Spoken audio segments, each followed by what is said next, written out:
Hello everyone. Road safety is a critical, persistent issue globally. India alone accounted for almost 11% of the deaths due to road crashes in 2023. Some of the key factors include high speed driving, poor infrastructure, inadequate enforcement of traffic laws, and high vulnerability of pedestrians and in some geographies, two-wheeler riders. To unfold this and understand what we all need to do as a collective and take action to improve and work upon to move towards Vision Zero, I have with me today world renowned expert and global leader for Decade for Action at the World Health Organization, Dr. Mads Belin. He has over 30 years of experience garnered from his tenure within the Swedish government. Mads also specializes in strategic road safety planning and fostering collaborative efforts. He's played a pivotal role in shaping Global Vision Zero initiatives and previously served as the director of the Vision Zero Academy at the Swedish Transport Administrative prior to his appointment at the World Health Organization. Welcome, Dr. Mads Belling. It's a pleasure to have you here on podcast today. Thank you. Thank you for having me. Uh, I'm just going to keep this conversation to unfold to our audience what's happening around the world, what's the vision, and as an ambassador for road safety, would like to learn and understand from you how do we really tackle this endemic that has been spreading like wildfire. Matt, you are aware that over the past 2 decades, global road safety has evolved through the milestones from the Moscow Declaration to Stockholm Declaration, shaping the global commitment to reduce road traffic deaths by half by 2030. As we move into 2026, we are entering the second half of the decade where delivery and impact matter the most. But actually, I want to take a step back and move back to 2004 when the first global safety status report was released. Since then, we have had both the Moscow and the Stockholm Declaration, and now the Decade of Action 2021 to 2030. I would request you to walk us through the global road safety movement, how it has evolved, and what have been some of the early milestones to where we stand today. Over to you, Matt. Well, thank you. Thank you very much, Pawan. Uh, yeah, I used to say actually that there is a time before 2004 and a time after 2004. 2004 was the first time ever in the history when the UN General Assembly discussed road traffic in. That was a very important time, because it started to putting road traffic injuries on their global agenda. And road traffic injuries is a huge public health problem around the world. And a matter of fact, it's the leading cause of death among young people in age from 5 to 29 years. And and I must say it's a little bit hard to understand why it took so long time for the global community to actually react to this problem. So therefore, 2004 become a very important moment, and the whole UN system start to organize themselves around road trafficking. And the next step in that movement was when also the first time ever in the history when it was organized a global ministerial meeting on road traffic injuries in Russia, Moscow, 2009. And the outcome from that ministerial meeting was what we call the first decade of action. So we have been working with that now between 2011 and 2020. And the second global ministerial meeting was in Brazil 2015. It was a kind of midterm conference. But then in 2020, just 2 weeks the pandemic, we also had this third global ministerial meeting in Stockholm. And that was a very important conference because it was an opportunity for us to look back and discuss what we have achieved during the first decade of action, but also looking forward to the next step, the 2030. So that was a very important conference from that perspective. And I would say that the general theme of the global ministerial meeting in Stockholm was to ensure that we look at road traffic injuries from a broader context and look how road safety actually is involved in our involved in how we can also achieve a broader SDG agenda, for example. So since 2004, we have definitely established a global road safety public policy when it comes to road So safety. thank you so much for setting that context. Dr. Mats, you were recently in Delhi at this launch of, these road safety action bars. We have also realized that you mentioned that the frameworks also have evolved, right? From being a safe systems approach to safer systems approach. So what does this really actually mean? Like, what is the difference that we are talking here about? And then subsequently, I also have a question for Southeast Asian countries where you see actually a lot of two-wheelers and two-wheeler crashes and fatalities on very high scale. And how do you actually what would your advice be to countries in Southeast Asia on how do we really tackle this whole issue of two-wheeler motorcycle crashes? So I have twofold questions for you. When we look around the globe now, it's huge difference between different countries. So you have countries actually with like 35 fatalities per 100,000 inhabitants. And then you have like the Scandinavian countries, for example, they have like 2 fatalities per 100,000 inhabitants. So it's a huge difference between different parts of the world right now. But when you look at for example, the Scandinavian countries and how the road safety have evolved over the time, because it's not like they have always been safe countries. It's been a process to get there and achieve that. And it seems when you look at road safety and road safety paradigms and how the societies and how the government, how they approach it, it seems to be it's a kind of evolutionary process where we step by step develop our strategy. And I used to say that the first kind of step is what we call a reactive phase, when you act on crisis, or if you have a big bus crash, for example, then everyone is, of course, I'm happy about it, and they want to do something about this problem. And unfortunately, when you are in this kind of reactive mode, you do things, but those are typically not so sustainable. It's a campaign or something that happened in the short term. So you are reacting things. But what you can see then, the next step for many societies and countries, and is that you evolving from this reactive to a more, I would call it a behavior phase, when you focus very much on the individual road user behavior. And you hear things like 90% of all accidental crashes is due to human factors, 90%, 90%. It's a kind of mantra, and it's been there since the introduction of motor vehicle in our society. So we focus very much on us as individuals, and we try to educate, enforce, regulate individual road user behavior, and to try to get them to survive in a very harsh environment, I would say. Then when you look at in Europe and some Scandinavian countries, when you look at it more historically, they are evolving from this more behavior phase into something I would call a safer system. When you start to acknowledge that you have to improve the infrastructure, you have to improve the vehicle, you have to improve the road user behavior, you take a kind of safer system perspective, and you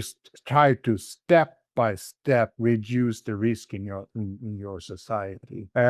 Fortunately, although we are not explicit about it, we think there is a kind of optimum number of fatalities, serious injuries. It's a kind of, we don't think we can solve this problem. We are quite happy we can step by step reduce the risk, but we think that we will not be able to eliminate this problem. So we are quite happy we can achieve a level which is a kind of price that we have to pay for our mobility. To go from this behavior phase into a more system phase, safer system phase, is good. It's fully acknowledged that. It's very good because you start to systematically improve the different component. You're working with black spots, you're working with vehicle safety and everything. And usually those countries who are successful in that kind of phase, they will achieve a 30, 40, 50% reduction of fatalities. So it's good. It's a good step forward. But in the 90s, in my mid 90s, in countries like Netherlands, country like Sweden, that had been very successful during the 70s. They have seen a reduction of fatalities. They have introduced a lot of good intervention from a road safety point of view. But in the 80s, they start to see that the numbers start to increase again. And they become worried about the strategies that they were implemented didn't really work. So in the beginning of 90s, you heard more and more countries start to talking about what I call a safe system approach, Vision Zero, and so on. And Vision Zero is mainly, first of all, it's a kind of ethical imperative where you say that you can't accept that people get killed and serious injury when they're moving from A to B. So it's really question the notion that there is a kind of optimal number of fatalities, serious injuries, and that it's a kind of price for our mobility. It questioned that from an ethical point of view, and it's also focused very much on controlling the harmful energy in the system. So that become the major thing that you want to achieve. And you're also moving from focus very much on individuals and individuals' responsibility to the system's response. Let me take a couple of examples to explain that kind of shift in the mindset. If you have a typical 4-lane intersection and you have crashes in that intersection, the traditional approach to solve that problem is to put up a traffic light. And when you put up this traffic light, the number of fatalities and crashes, the number of crashes will be reduced. But unfortunately, those crashes that happen will probably be very severe, because the typical scenario is that someone go against this red light, and due to the high speed, the high kinetic energy, the outcome will be very severe. But if you make a roundabout, the number of crashes might increase a little bit because it becomes a little bit more difficult to drive in a roundabout, but those who will happen will be less severe. And a matter of fact, a traffic light or a roundabout might be the difference between life and death. So therefore, in a Vision Zero paradigm or framework, the ultimately responsibility is put on the system designers, because it is the system designers who decide if it should be a traffic light or a roundabout. So you switch the way to thinking about responsibility and how you design a road transport system much more broadly. So that is part of this Vision Zero. And also, you don't have to wait for crashes to happen. You can become more proactively in the way that you work with your safety. We know quite well now how a safe intersection look like, or a safe road or whatever, and how we design that and put the unprotected road users' need of safety at the top of our priorities. So we don't have to wait for crashes to happen, and we can become more proactively in the way that we design our road transport system. So that is part of that kind of switch from a safer system approach to a safe system approach. And that is what we see now. More and more countries start to base their road safety work on this Vision Zero safe system kind of philosophy. And the major challenge, because countries like in Scandinavia, they have already started to implement lots of very good example. And the challenge now is to see that those kind of mindset ideas, if it's also implementable in a more low and middle income country context, that's this challenge I can see for the future. Thank you. We are moved from this whole reactive to, behavior based to safer systems approach, which is more proactive, is what I'm hearing from you. But how do you tackle with this two-wheelers? Any thoughts around that, Dr. Metz? So two-wheelers from a harmful kinetic energy, it's complicated.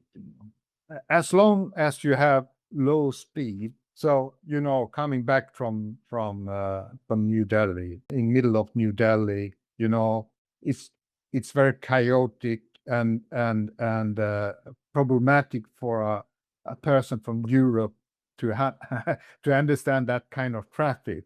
But the good thing is that most of that traffic is in low speed, and low speed is the most important thing from a vision zero or kinetic control perspective. So if you can keep the speed down, then it's safe, even if it looked very unsafe. So So that's what would you say would be a ideal speed limit? What should be the speed for two-wheelers in urban areas? so as a motorcyclist, you are unprotected, just like a pedestrian or whatever.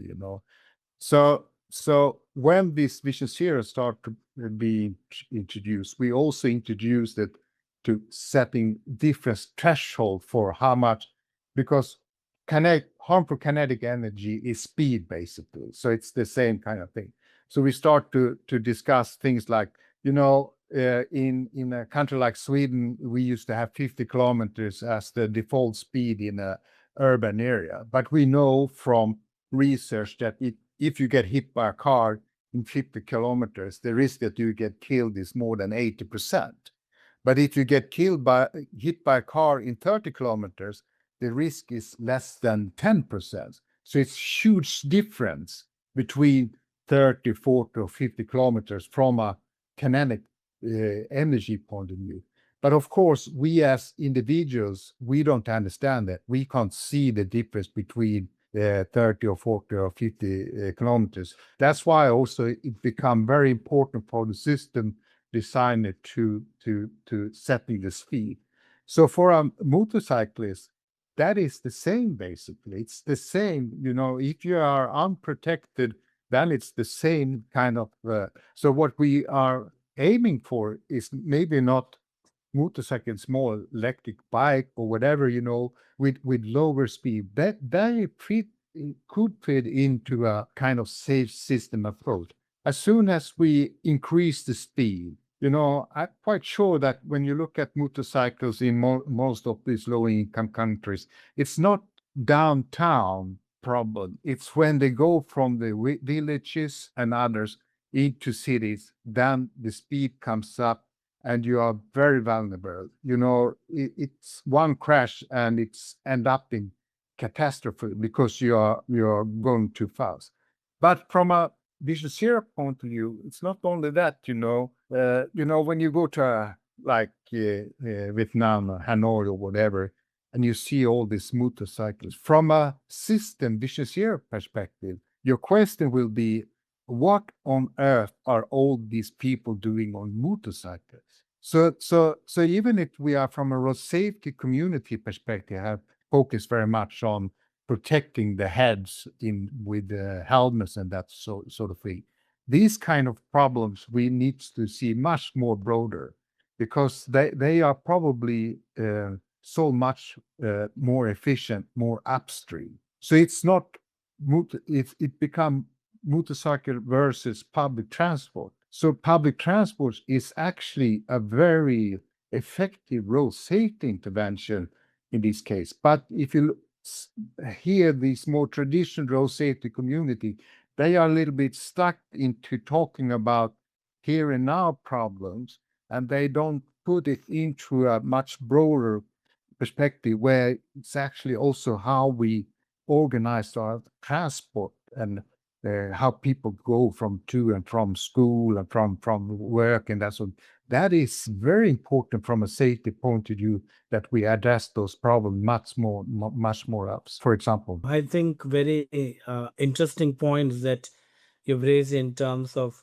I really like what you said. Public transport as an intervention for road safety, and how do we also regulate speeds to really, move towards lower speeds in urban areas. The thing that bothers me, Dr. Matz, is also that a lot of times in this discourse when we have on road safety, it is always about vehicles, right? We don't really talk much about vulnerable users, people with disabilities, and actually pedestrians. Because if you see a lot of the numbers, you see that close to almost 40 to 50% in many of the urban areas, and of course also along highways, actually it's pedestrians who are getting impact. How do we really kind of make it as a fundamental right to have safety actually as a mandatory practice, and how do we change this discourse? Do you think the conversation has shifted towards protecting and making systems safe for all users, including pedestrians and vulnerable users? I think that this is really important to have these conversations with because, if you look at, I would say it goes for most Europe.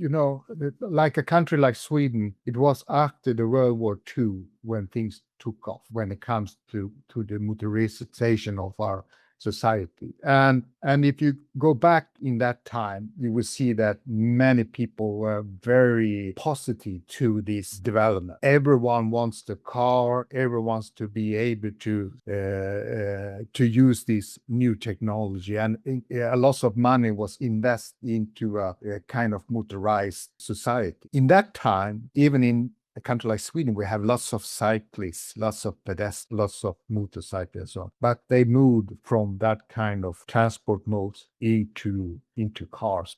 So that was what happened. And the thing is that you are more protected in a car, definitely. But that it was a problematic development from other aspects because we know that we want people to walk and cycle because it's good for your health point of view. It's good from an environment. So what you see now is that there is a trend now to pushing that agenda much more, get people walking and cycling more because it's more good from a health point. So that is happening. But to make that happen, it's need to be safe. If, for example, if you want your kids to go to and from school on their own, by bicycle or walking.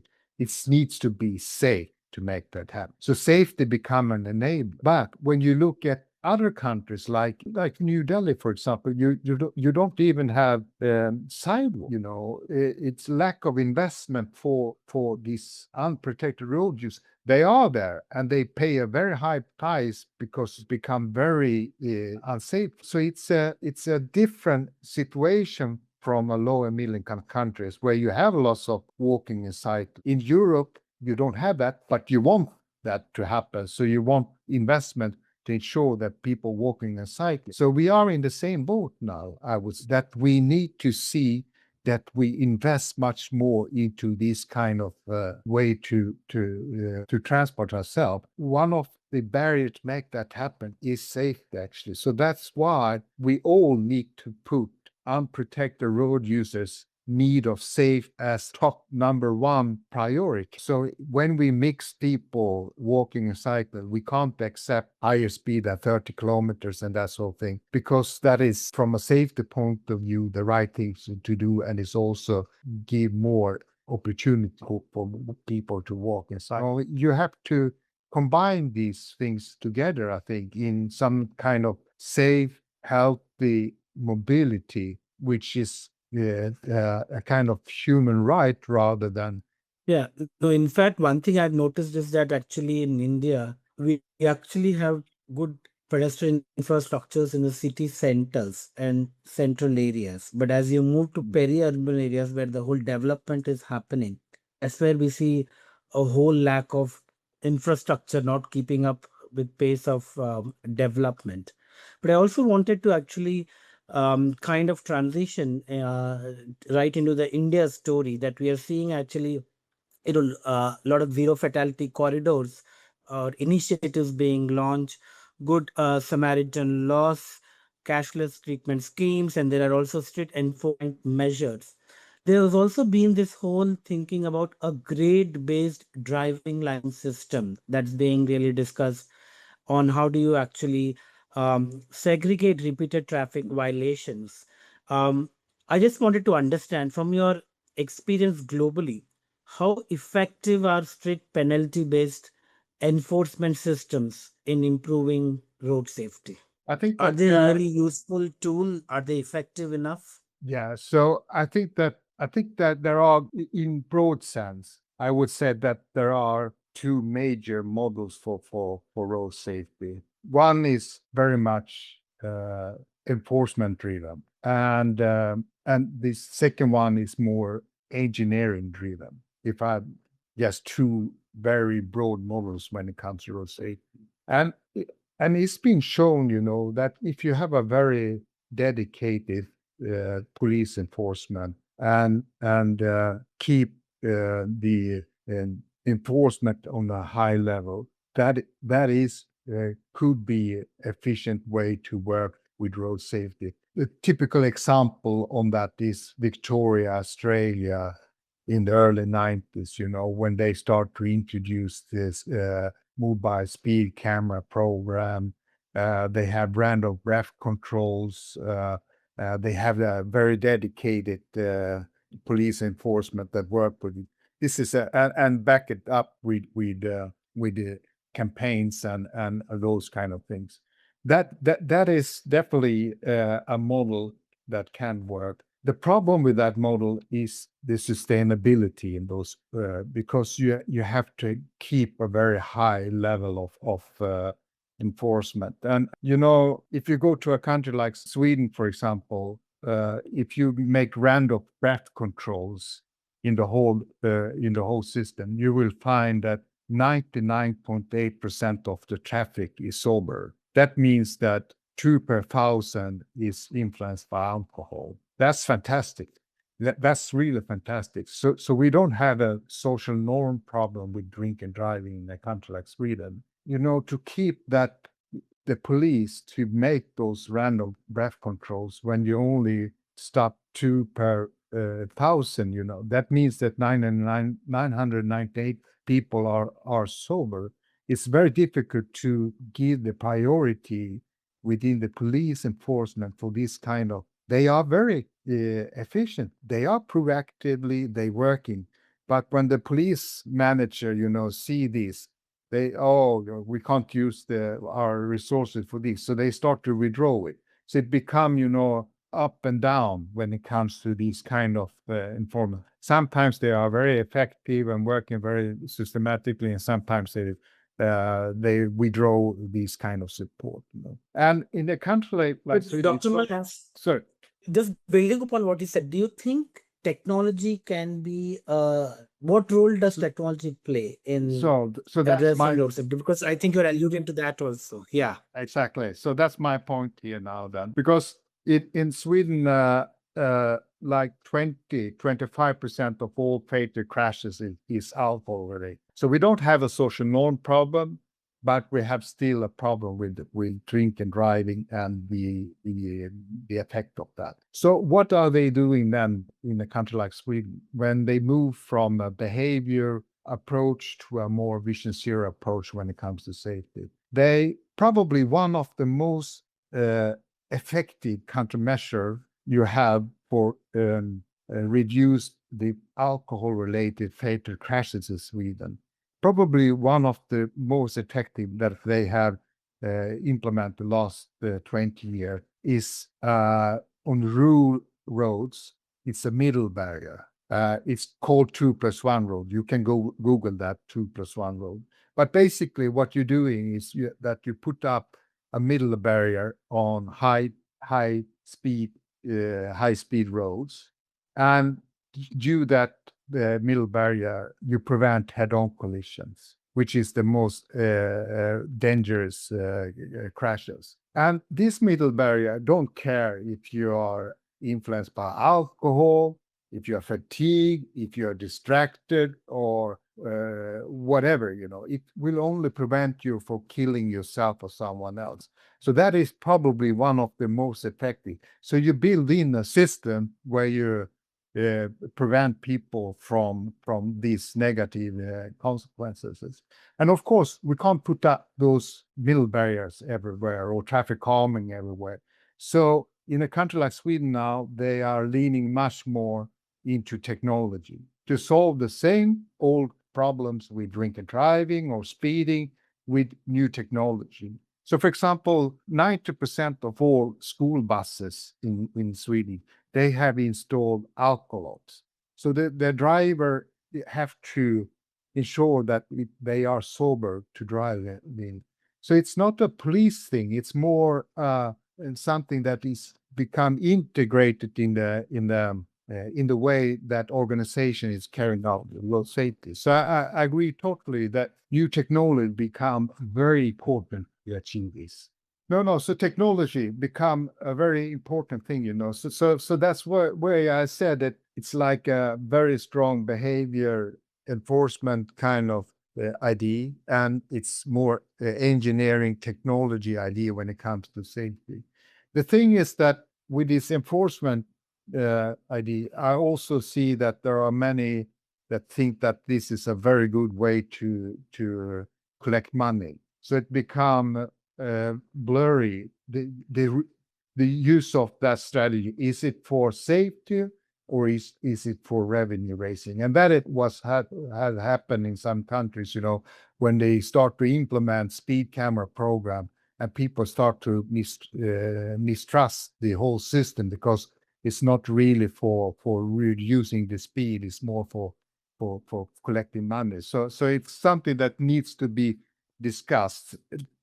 Speed is the same problem with speed using new technology, but the modus of operandi between different systems now is very different around the world now. So you have to be careful when we're talking about speed cameras. We sometimes talking about total different system and different setup of those kind of systems. Oh, excellent. Thank you for explaining that. There's a popular demand to actually do like, I'm going to read out certain words to you, and whatever comes to your mind first, if you can share your thoughts around that. So complete street. I'm not sure, but for me, the street or the environment extremely important. Let me take one example now to show why I think this is so important. We're talking a lot about self-driving cars around the world now, and you might know that Sweden have a large car industry, Volvo, and Volvo have been pursuing this, of course, this self-driving car, and they wanted to set up a huge demonstration project in Gothenburg, the second largest city and the plan was to put like more than 100 cars out on the streets, and they should be driven by ordinary people, and just to test this technology. And it was a demonstration project between the industry, the government, and the municipalities and others. So that was the plan. Eventually, it was only 2 cars, and those cars were driven by experts. They were driving on the most safest part of the network around our Gothenburg. It was urban motorways, basically. We know pedestrians, no cyclists, no nothing. And it was low speed. And if it's snow or raining or something, they were not allowed to drive. And that only showed me that this new technology needed a safe environment to be able to be used. So when we design our roads, when we design our municipalities and we design our environment, then we set the standard for both these new self-driving cars, but also our behaviors. So if we are ensured that, for example, through traffic calming or complete street kind of design, and we set the speed to this kind of physical design, for example, then it's no problem anymore. So it's we have to ensure that we understand that if we are doing bad design from an environment point of view, both when it comes to vehicle and when it comes to infrastructure and traffic environment, then we are totally dependent on people doing the right thing and everything, you know. And we don't know that people don't do the right thing. They are doing all stupid things, you know, and we have to ensure that those stupid things do not end up being, you know, catastrophes, I think. No, thank you. My next word to you is footpaths. You mean sidewalks or Whatever comes to your crossing? mind when footpaths, what do you think about them? The road transport system is there for everyone. It's not only for the motorized transport, but most of the planning and design of road transport system is to ensure motorized traffic. So that's one of the mistakes that we are doing. The high-income countries, Europe, they made huge mistakes in the beginning of the introduction of the motorized, and now, unfortunately, many countries are follow the same kind of path instead of ensure that we have a road transport system for all road users. And so footpaths or sidewalks should be an integrated part of the design of the road. And then when we cross the street, that needs to be, we need to give highest priority to the cyclists and walk the pedestrians when it comes to that. And what you see now, if you look historically, you saw, for example, 4-lane traffic, and then you painting a zebra crossing, for example. And that is a very dangerous part of the road transport system. And now what you see, countries who have a different priority, they ensure that the speed in those conflict zones are lower than 30 kilometers. So it's not enough to paint the zebra crossing. You have to also ensure that you reduce the speed through traffic calming or speed bumps or whatever. So just painting the street, and then it's up to the children or whatever to survive in a harsh environment. That's not a sustainable solution on those kind of. So I think that the whole environment, traffic planning and environment planning needs to ensure that those kind of things are integrated in the design. So thank you so much, Dr. Mats, for really covering a wide range of conversations from where the journey started to, around the whole thinking about the system's approach, the need for designing for all, the need for, public transport and footpaths, and our streets to be designed for everyone and as an intervention to reduce road safety, and also how technologies and penalties can play and have a role in doing this, in ensuring that we actually move towards vision zero and reducing road crashes and fatalities. But I just wanted to thank you and give it back to you. Any last words on this podcast on what do you think we will see in the next 10 years? What would be your vision or imagination of future that we would like to leave as a legacy for our next generation? So any last words from you? So the only I would to add to this, because we're talking very much now about the road transport system itself, how that should be designed, the design principles to ensure that we give priority to vulnerable road users and so on. But that will not happen by itself. So I think that the whole road safety community and others now, we need to be much more involved in the discussion about government, about those who pushing this agenda for help. And I can see now we have looked at when you take this first decade of action, one of the main recommendation in the World Report 2004 was to set up lead agency and creating a governance mechanism for road safety. And many countries have actually responded to that recommendation. So we see the first decade of action, the number of lead agencies increasing a lot around the world. And what we are doing now, that we are setting a governance system in place. But I think that we need now to start to talking more about how those kind of mechanisms, how they deliver, and what kind of culture they are pushing and how they working more on a daily basis.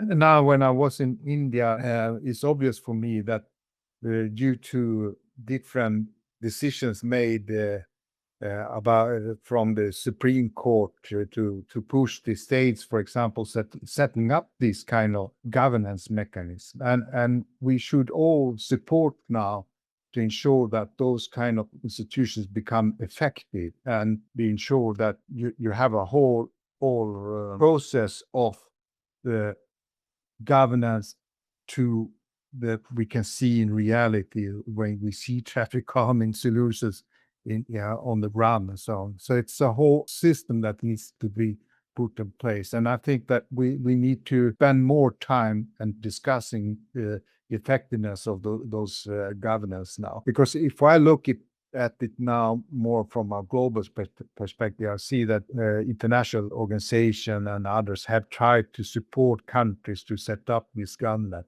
but that needs to be integrated part of your own governance system, because it's only when that happens when you will get a more sustainable system that provides safety for your people. We can't be totally dependent on international organizations like WHO or World Resources. We can be catalysts, we can help, we can support, but we need to ensure that it's integrated into the different governance systems. Totally. I agree that, how do we integrate it into the governance systems? And I think that is where the buck stops. And thank you so much, Dr. Mats.